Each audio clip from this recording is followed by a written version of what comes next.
It is time for another crossover Thursday. I've been waiting for this conversation all year. Two of my absolute favorite guys to talk to in the whole network. We have Cody Davis. We have John Hickman from Locked On Texans. I am Tyler Rowland, host of Locked On Titans. Like I said, it's a crossover Thursday. Big Week 11 matchup. The Titans obviously riding high at the top of the AFC.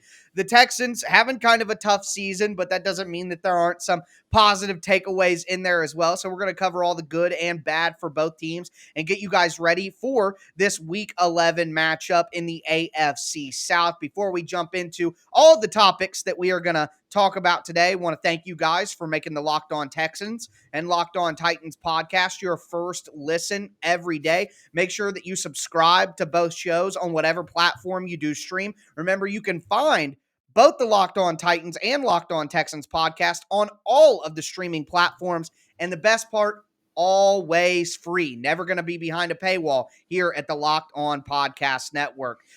Make sure you check us all out on social media. I'm at Tic Tac Titans on Twitter. Cody, what's your handle? My handle will be COTYDAVIS_24. There we go. And John. John_Hickman12. You can follow me on Twitter. You can also find me by Some Sports Guy as well if you type that in the search bar. Absolutely. Some great content, not only on the podcast, but also on the tweet machine as well. But with all that housekeeping out of the way, it's time to actually dive into this Week 11 matchup and, kind of just want to take the temperature of these teams right here to start, give both different fan bases an idea of where the head is at of the fan bases and where the teams are. So, my guys over there with Locked On Texans, John and Cody, I know it hasn't been an easy year, but where are the Texans at right now? How is the first half of the year going? And do you see any kind of improvements coming in the second half? It's been terrible. That's simple and plain. It's been terrible. I mean, we figured the Texans were going to be bad in 2021, but it's not the fact that they're sitting here 1-8 on an 8-game losing streak. It's how they're losing these games. I mean, if it wasn't for better play calling, if it wasn't for just having a real coach, if it wasn't for injuries, hell, if it wasn't for the kicker in the loss against the New England Patriots, they could have a better record. It's just one thing after another, after another, after another. It's bad down here in the city of Houston, man. Yeah, and I think for me, Tyler, I'm going to piggyback off what Cody said. It's been terrible. It's been terrible with the fans and the relationship between the franchise. That has, over the course of the last, I would say, 8 months now, that has declined. The product on the field, right? 1-8, 8-game losing streak. How many games were you not able to score a touchdown? The issue that you had with communications and penalties when you came into the season to be this disciplined type of team, and that's out the window. Terrible is the best way, I think, to put it. It's not good at all.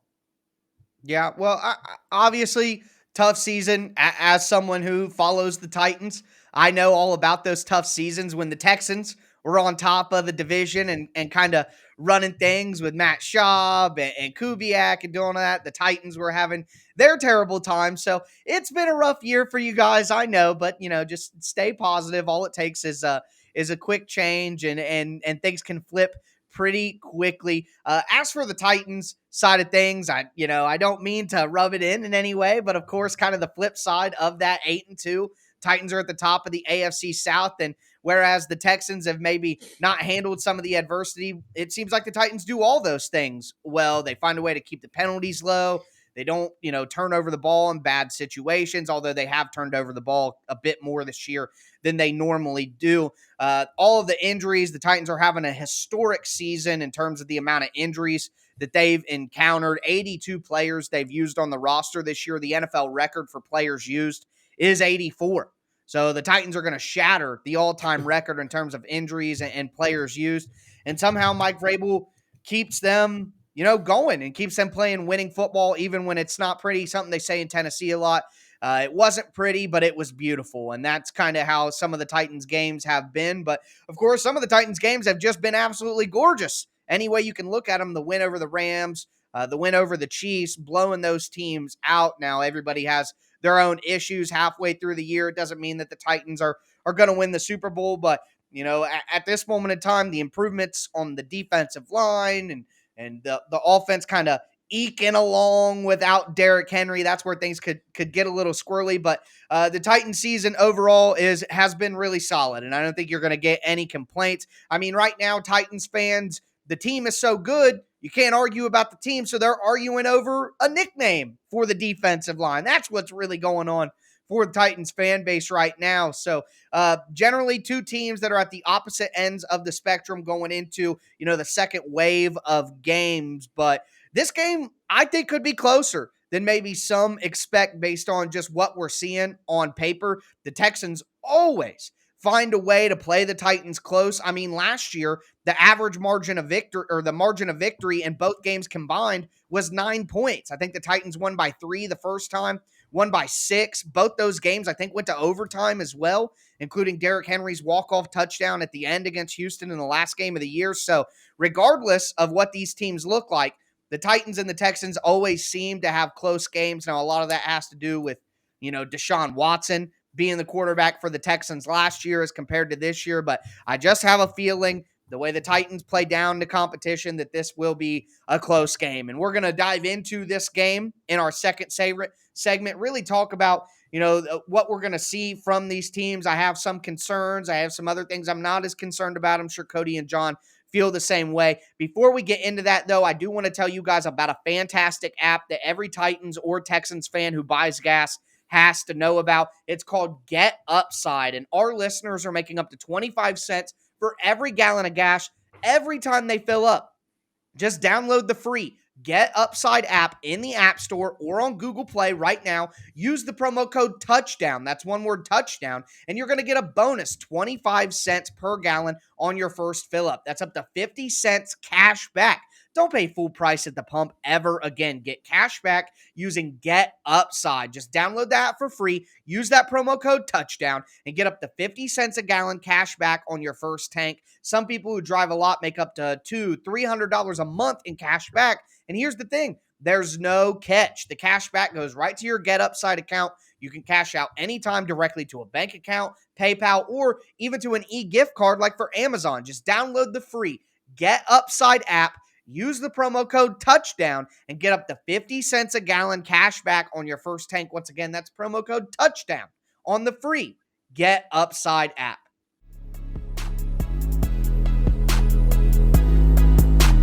All right, fellas, let's dive back into this crossover Thursday. Locked on Texans with John and Cody. Locked on Titans with me here, Tyler Rowland. We're just going to bounce some questions back and forth, but I know you guys wanted to throw some questions at me to kind of kick things off. Absolutely, I do. And I want to talk about the GM. How impressed are you right now with this roster 6-year general manager John Robinson has put together? 8-2 and a lot of improvements. How impressed are you right now? I mean, I think you got to be incredibly impressed. And, a lot of people want to point out the failures. And there's the Isaiah Wilson pick from 2020's first round. I mean, Caleb Farley was a risky pick, and he tore his ACL. So some people want to talk there. Third round pick, Darrington Evans at running back from 2020 has been a complete non-factor with his injuries when the Titans really could use some running back help, especially right now. So there are misses in there. Jadeveon Clowney, talk about, I'm trying to think of the edge rusher's name. I've literally expunged it from my memory. Vic Beasley is in there. So the Titans general manager, John Robinson, has made some mistakes. But you look up and down the roster, guys who have contributed this year, A.J. Brown, Nate Davis in the third round in 2019, Jeffrey Simmons has turned into one of the best 3 interior defensive linemen in the league, and that was a risky pick at the time with his off-field and his medical concerns. But it's even deeper than that. David Long has been the Titans' best linebacker. He's a 6th-round pick from 2019. A guy like Dane Cruikshank, who was drafted in, I believe, 2018, has turned into a great matchup nightmare for the Titans' defense, even though he's a little banged up right now. Contributions from David Quessenberry, the tight end group that they've put together, some of the wide receivers who are stepping up, who are undrafted free agents like Nick Westbrook, Akina, a guy on the line like Aaron Brewer, an undrafted free agent, the defensive line, Naquan Jones, Tyir Tart, both undrafted free agents who have given a ton of snaps for the Titans on the D line, and then bringing in Danico Autry, bringing in Bud Dupree, bringing in Jack Rabbit Jenkins, Christian Fulton as the draft pick, Amani Hooker as a draft pick. I mean, what else could you want from John Robinson, Kevin Byard in his first draft? I mean, all of these John Robinson picks and John Robinson acquisitions are making huge plays every single day. And you got to mention that Mike Mularkey won a playoff game for the Titans for the first time in 10 years. And this franchise, the Titans aren't, one of these blue blood organizations that win every year and expect excellence every year. Before John Robinson showed up, the Titans were the worst team in the NFL 2 years running, basically. So the fact that they would win a playoff game for the first time in 10 years and have the Onions to fire that coach, I mean, you got to give John Robinson credit for saying, hey, he won a playoff game, but Mularkey ain't the guy. Vrabel is the guy, and we're going to go get him. And John Robinson was right. So I like that question, John. That's very smart. Not enough people give credit to John Robinson for essentially saving this franchise. That's really the truth. He saved this franchise from just perpetuity at the bottom of the NFL. So that's kind of a big thing that not enough people are talking about is John Robinson. But on your guys' side, I know things aren't going well, but are there any players that are standing out and players that have been playing pretty well that you kind of want to see hang around or you think can continue to play well, maybe in this game specifically?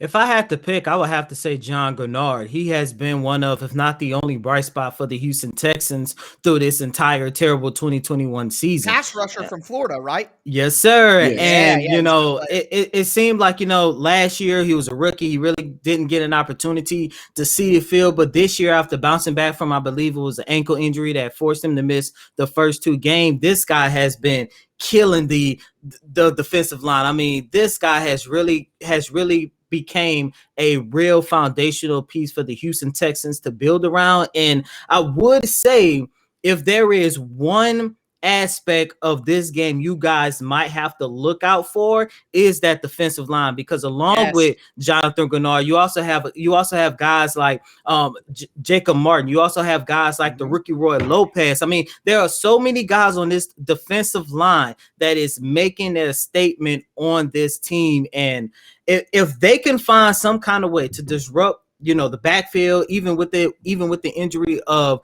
Derrick Henry, I think they will have a slim possibility to pull it out. I don't think so, but John Gennard and the whole front four has been by far the best part of the Houston Texans so far this season.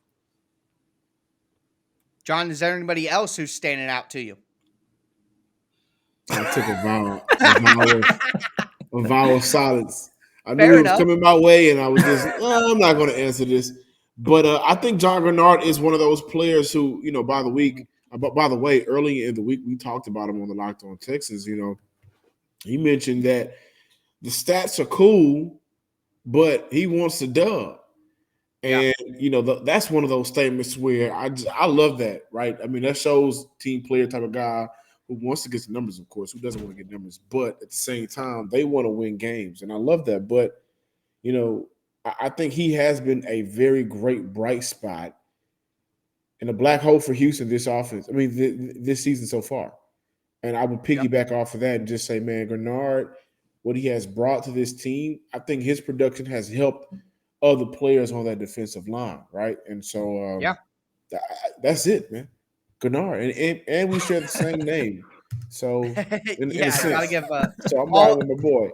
A lot of John love in this second segment. We got John Hickman, we got John Gennard, we got John Robinson. I mean, a lot. That's how it's going, right? But, I'll piggyback off that because I think we're hitting on the matchup that can change this game from what people are expecting. You talk about the defensive line, and one thing that has stuck out for the Titans is, and now this didn't go that way against the Rams, so I know that there are going to be Titans fans who jump on me to say that, that's the example, but early in the season, talented defensive lines really gave the Titans problems. I mean, the Cardinals just undressed the Titans offensive line in week one. And that may just be a weird thing. Weird things happen in week one every season. But you look at the Jets game. The Jets are not a great football team, but they do have some studs on the defensive line, like a John Franklin Myers and a Quinnen Williams. And they really gave it to the Titans offensive line, who did deal with some injuries throughout that game as well, to put that in. The Buffalo game, the Titans won, but that Buffalo defensive line still did a good job against the Titans offensive line. And the Titans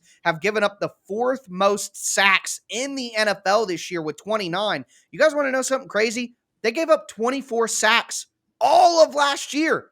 So the Titans have already given up 5 more sacks this year than they gave up all last year. And they've only played 10 games. So that's got to be a concern. And the Titans have really struggled with athletic pass rushers and people who will crowd the line of scrimmage, blitz, and try to confuse their protection. So I would expect to see the Texans do that. But like you're saying, if Grenard, maybe Malik Collins, maybe Roy Lopez, these dudes, if they can win one-on-one in their matchups, then they could. The Titans offense is kind of limping along right now without Derrick Henry, and the defense has really carried them lately to wins, and special teams on Sunday against the Saints carried them to a win. But the Titans offensive line definitely has the ability to let a lesser team with a good defensive line absolutely control the game. So if the Titans are already playing bad on offense and then the Texans play well on the defensive line to keep that going even more, and the Titans defense doesn't play out of this world, which they have for a few weeks, there's absolutely a chance that the Houston Texans can find a way to win this game. So that's probably the biggest matchup to watch going forward. We are going to talk about our predictions for this game, a couple other tidbits that we want to get into in our final segment of the day. Before we get into that, do want to tell you guys about betonline.ag. BetOnline is back and better than ever. They have a brand new website, new interface, just in time for the basketball and football season that's heating up. They're the number one spot to bet on both basketball and football, but it's not just basketball and football. They have NHL. They have boxing. They have UFC, even your favorite Vegas casino games. So don't wait to take advantage of all the amazing offers. And speaking of an amazing offer, if you sign up at betonline.ag today and use the promo code LOCKEDON, that's one word, locked on, you're going to get a 50% welcome bonus on your first deposit. That's literally free money at betonline.ag when you use the promo code Locked On. It's BetOnline, the fastest and easiest way to bet on all your favorite sports. BetOnline, where the game starts.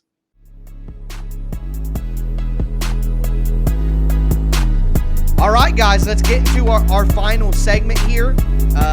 We've talked about kind of the big matchup to watch. We kind of talked about where these teams are and where the fan bases are at this moment in time. Looking forward to kind of how you think the game is going to play out. John, I'll let you go first. What are you seeing from this game? Where do you think the score ends up being? How do you think things play out on Sunday? Well, I am one half of the Locked On Texans podcast, and my other half doesn't believe that this is a Deontay Foreman revenge game. And I really want it. I want to see it, but I do see the Tennessee Titans, who you mentioned this young man's name earlier in the show, and this Jeffrey Simmons kid is a monster at football. And, this year compared to last year, you see the growth. He's learning the game more and more. He's been dominating. I see him disrupting this game for this offensive line that has been lackluster, to say the least, the entire year. He's going to affect the run game, which is already non-existent. And right now, we still got to see more Tyrod Taylor, but I don't know if a lot of fans have faith in what he could do moving forward. So it's kind of like you have the vet in, you're going to get the same result as when you got the young kid in. But this defense who's been on fire lately, they're going up against an offense that allows other defenses, the opposing defenses, to play better than what they already were. And you guys are playing great right now. So, I can see this being a 13-point win for the Tennessee Titans. That is a little bit more hopeful than what I have, because everything outside of the Texans front four led by John Grenard has been terrible. The offensive line has been terrible. The quarterback play, even though Tyrod Taylor was coming back from a hamstring injury that he missed 6 games, he was terrible in the last game. The run game has been non-existent. The secondary has been trash. Special teams, they've been subpar, but I still hold a grudge against them because if it wasn't for Kaimi Fairbairn, they would have won that game against the New England Patriots. Coaching staff, they don't know what the hell they're doing. It's just a mess here in the city of Houston. I got the Tennessee Titans winning 35-3. And look, this is a Houston Texans team that have not scored on the road since the second quarter of week 2 against the Cleveland Browns. And that was when Tyrod Taylor got hurt and everything with this season. What the hell? Look, as a matter of fact, this season, they are averaging 7.5 points per game on the road. That is terrible. That's my prediction. It's just going to be another embarrassment. I mean, that's fair. I get where you're at, but I feel like I'm in a weird spot here. But just to give you guys some optimism, something the Titans have struggled against is playmaking quarterbacks who can kind of run around in the pocket, buy time. The Titans love playing man coverage. So if you can run around in the pocket and force the defensive backs to cover 4, 5, 6 seconds, somebody's going to uncover, and that's just the reality of it. So Tyrod Taylor still coming back from injury. I think the Texans might have won 3 or 4 games right now if Tyrod doesn't get hurt in that Browns game. They win that Browns game. They probably win that Patriots game that you've been talking about. So I know that it looks terrible, and it truly is terrible. I don't want to sugarcoat it here. You know what I mean? But I just think the Texans are better than a 1-8 football team overall. And I worry that as Tyrod Taylor gets healthy, if the defensive line for the Texans can play well, and then Tyrod Taylor can play make and kind of run away from the rush and give his guys time to play sandlot football, I think that gives the Titans a lot of trouble. And there is the propensity for that to happen. The skill set for Tyrod Taylor, the talent of the defensive line for Houston, I think it's possible. And with the way that the Titans are playing offense, basically, if it turns out to be 35-3 or it turns out to be, 31-18 or a 13-point game, it's because the Titans were able to run the ball. So what I will say is Jeremy McNichols, the Titans scat back, pass catching back, he might be out for this game with concussion. He didn't practice. And Mike Vrabel, if you have a concussion during the week, Mike Vrabel pretty much just doesn't let you play the next week is how they handle it. And then Adrian Peterson, while I have tons of love for Adrian Peterson, and I'm sure you guys do as well, he's a 36-year-old running back who hasn't played football in 10 months, and it shows. He misses some holes. He's never been a guy who plays in a zone read system very often in his career. He's more of a gap man, power runner. You combine the unfamiliarity with the scheme, the age. Adrian Peterson just isn't showing quite enough burst. So I would expect Deonta Foreman to get a mad amount of touches in this game, and he's the only running back on the Titans that can catch the ball out of the backfield and run the ball successfully. McNichols can't run the football at all, and AP has never been a good pass-catching back, let alone at 36 years old. So, Cody, I hate to tell you, if the Titans do what you're saying they're going to do, it's because Foreman ran wild, and honestly, what a beautiful story that would be, at least from my perspective, to cover a team. That would be fun. Yeah, for Foreman to get that done. The Texas guy, former Texan, all of that together, it would be pretty cool to see Foreman have a big day. But I just don't know if the Titans' offensive line is up to the task. They haven't been run blocking super well either, and Derrick Henry is really starting to show that this offensive line was kind of milquetoast all along, but him breaking off these big runs and getting more yards than is really available has kind of helped. Yeah, and I say that in kind of an average. I think they're probably like somewhere between 10 to 15 if you had to rank the offensive lines, where the rushing production would lead you to believe that they were a top 5, top 8 offensive line. The Titans' offensive line's older. It's getting banged up. There's a lot of injuries. Roger Saffold can't finish a game practically. They've been shuffling guys in and out. So I guess I see an opportunity for the Texans to maybe have a shot to win this game. I think it'll be closer than people are expecting. I am going to go with 31-21. I think that's where I'm going to settle at. 31-21. And I think the Texans, like, I don't know what the spread is right now on that game off the top of my head, I but think it's 10 if and a it's half. Yeah, if last it's time I checked, it was I'm 10.5. I'm taking 10.5. Like, I would take the Texans plus 10.5. I'd ride on that, man. I could see this being, 24-17, 31-21 in there. I think the Texans definitely cover that. So that's going to be my prediction as for the game. So we talked about where these teams are at from a team standpoint, where the fan base is feeling like they're at. We talked about, a key matchup, the offensive line of the Titans versus the defensive line of the Texans. We talked our predictions for the game. You guys have any final thoughts you want to share before we get out of here? Yeah, I do have a final question that I wanted to get your take on. Mm-hmm. What has been some of the small improvements that has taken this Titan team now ranked 15th on defense compared to last year when they were ranked 24th? I think that's Mm-hmm. a story that I wanted to just get your opinion on. Sure. It's pretty easy, to be honest with you. It's the defensive line. The Titans' defense was terrible last year. They had 19 sacks the entire season. 19 sacks the entire season. That's the second most of any playoff team in the modern era.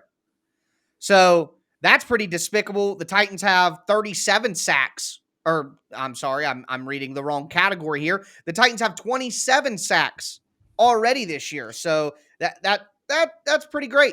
If you're looking at that compared to the 19 that they had all of last year to have 27 already. The Titans cut both their starting cornerbacks in Malcolm Butler and Adoree Jackson. They cut their starting strong safety in Kenny Vaccaro. They went with youth in the secondary, and they took all that money and they put it in the defensive line. They signed Bud Dupree, who's been in and out of the lineup and injured a lot, but Danico Autry has been amazing, and Jeffrey Simmons has just gone to another level. Harold Landry, when he's not being dropped back into coverage 125 plus times for no reason at all and actually gets to rush the quarterback, has already surpassed his career high in sacks. So if you want to know how the Titans offense really hasn't been as good as it's been in previous years. So not only compensating for the poor defense last year, but also compensating for a slight regression in the offense is the Titans defensive line that has really created this 8-2 start. That's really all it comes to. And John Robinson, again, took the money out of the secondary, which is how Dean Pease likes to have his defense set up, and put the money in the pass rush, which is how Mike Vrabel wants his defense set up. And that pretty much turn the tide for the Titans defense and kind of help them along throughout the season. The Titans don't have the offense that they've had the last few years, especially with Derrick Henry out. So that defense had to step up and make this happen. Cody, do you have any final thoughts? Other than the fact that you have more faith in the Texans than we do? No, I do not. Well, it's kind of hard not to after watching the Titans, who were clearly better than the Texans last year, but still struggle to put them away, and a Tennessee Titans team that has shown consistently that they play down or up to their competition. If they play one of the best teams in the NFL, the Titans will play lights out. If they play one of the worst teams in the NFL, the Titans play like one of the worst teams in the NFL. It's just what they do. So I guess more than optimism in the Texans, it's kind of like a PTSD with the Titans, really. But well, what I will say to that point, last year we had a guy who used to wear number 4 here in the city of Houston. He's not playing this game or the next game, and possibly ever again in the city of Houston. So you don't have to worry about that, because the guy that wears number 5, he is nowhere near as good as that last guy. That's very true. Yeah, he's one number better, but he's certainly not better as a player. But I like Tyrod. I hate taking shots at him in that way, but I understand the vibes. But that's going to do it for a crossover Thursday, Week 11 crossover Thursday between John Hickman, Cody Davis of Locked On Texans, me, Tyler Rowland of Locked On Titans. Both our respective shows are going to be back with you guys for Friday game previews to cover all the other aspects of the game that we need to get you guys ready. Make sure that you subscribe to both these podcasts on whatever platform you do stream. And I would encourage you, even if you're a fan of Locked On Titans or a fan of Locked On Texans, it's always fun to listen to the game preview of the opposing team, so you can kind of get what they're looking for, what the thought process on the other side. So even if you're a Titans fan, check out Locked On Texans, and if you're a Texans fan, check out Locked On Titans. I think it's still a very entertaining listen, even if you're not that team's fan. But either way, that's going to do it for us. We will be back with you on Friday. Everybody take care, stay safe, and enjoy the weekend of football.